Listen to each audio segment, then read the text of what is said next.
Hi, this is Frank with a Frank Opinion. 10 days ago, the day before I started self-isolation in my apartment, I was at my local liquor store buying a couple of bottles of Chardonnay, a couple of bottles of Cabernet in order to get by this 2-week period. And at the cash register there were two women, two customers, talking to the owner's wife about the corona crisis and how bad it is and how people that they knew were getting sick. And so I chimed in, being a stalwart Medicare for All advocate. Wouldn't it be great if, like other countries, we had a universal health care system, and if we had really moved to implement a Medicare for All system, a single payer system? To which the owner's wife then said, I have a problem with that. You know, those lines in Canada that I hear about, that's scary. To which I had my almost daily Lewis Black moment, almost pulled out the remaining hairs on my head and thought to myself, here we go again. So I calmed down. I didn't have my Lewis Black moment. What I did was tell her that there are lots of countries in the world that have a universal healthcare system whose waiting lines are a whole lot better than ours. And let me give you some of them. Australia, France, Germany, Netherlands, which is number one, New Zealand, Switzerland, England. Lots of countries that have a much better waiting time period than the United States. As a matter of fact, in this particular study, I believe done by the Commonwealth Fund last year, we came up pretty poorly. And that's of people that are insured. If you're uninsured, or if you're underinsured, don't think you can afford it, you don't even go. You don't even make an appointment. You don't even try to gain access. So on that measure, if we included the stupidity of our country that doesn't have everybody insured, I mean, we would be off the charts here. This is part of the gaslighting of American citizens. It's been going on for a long time, but the real beginning period was in 1994, when a fellow in Congress decided that he wanted to wrest control of the House of Representatives from the Democrats who had been in power for decades. His name?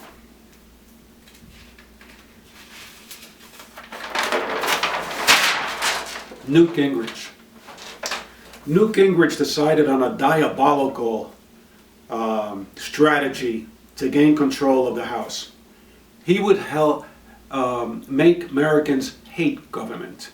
He vilified government. He denigrated it.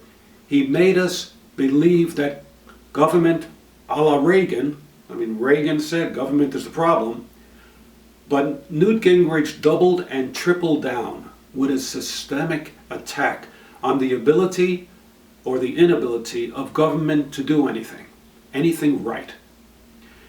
And therefore, since that time, 1994, his strategy worked. Republicans, with his Contract for America, took over the House of Representatives. Didn't last long, nor did he, because he's a corrupt son of a gun, as opposed to the other son of a... his strategy has been put forth in such a way that Americans like hearing that government can't do anything. So who do we elect?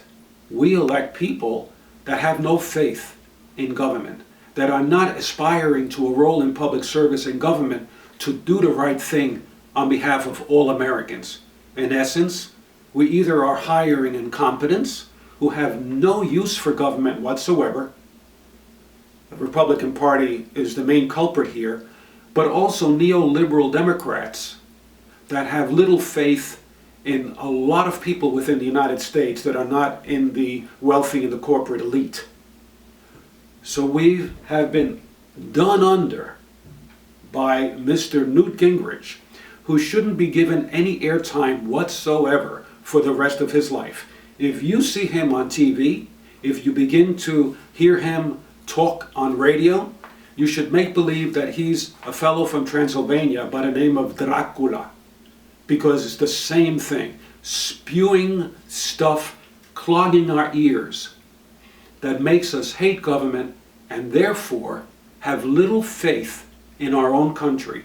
I do not know, having worked in government for as many years as I did and loving it, how you can love your country without having and aspiring to the best government that you can have, the most effective, the most caring, so that you can take pride in it, so that you can have the best infant mortality rate, so that you can implement Medicare for all and have everybody adequately, as a matter of fact, robustly insured.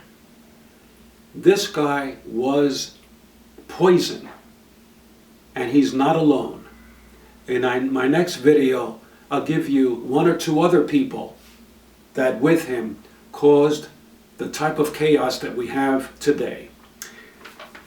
A lot of people don't follow Wikipedia, but I'm just going to say one line from Wikipedia that probably holds true, because books have been written on this. Political scientists have credited Gingrich with playing a key role in undermining political decorum in the United States and hastening political polarization and partisanship. This guy, no good. To love your country, you've got to love your government. And by the way, government with the right people in the United States can get anything done.